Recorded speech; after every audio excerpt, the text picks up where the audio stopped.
In today's video, I'm going to teach you Calendly tutorial, how to use Calendly to schedule a meeting.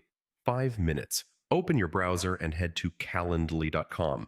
On the homepage, click Log In. If you're brand new to Calendly, you can create an account instead. The flow is similar and you'll be walked through the basics. Enter your email address, click Continue, then enter your password, and continue again. You may be asked to verify your account depending on your security settings. Once you're in, you'll land on your Calendly homepage. This is where your event types live. A quick tip before creating anything. Make sure your work calendar is connected in your account settings so Calendly can automatically block times you're busy and prevent double bookings. Now click Create, then choose One-on-One. This event type is perfect for a single host meeting a single invitee.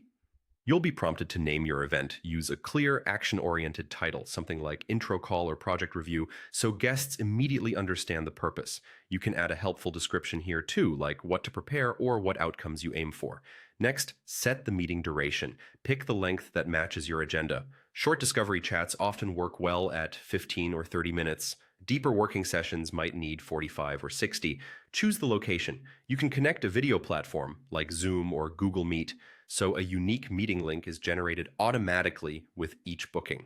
If you prefer a phone call, specify who will call whom and include any necessary details in the description so there's no confusion.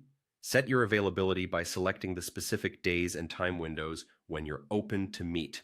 Calendly respects your connected calendar events by default, and you can fine-tune this even more with buffers between meetings, a minimum scheduling notice, and limits on how far in advance someone can book. These settings help you protect focus time and avoid back-to-back fatigue. If your plan supports it, you can add additional hosts from your organization.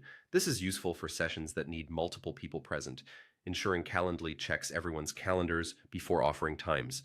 When everything looks good, click Create to save your event. You'll now see a shareable link for your booking page. Copy that link and send it via email, chat, or add it to your email signature. You can also share it in proposals or on your website so people can pick a time that works for them without the back and forth. That's it. Your meeting scheduler is live and working for you.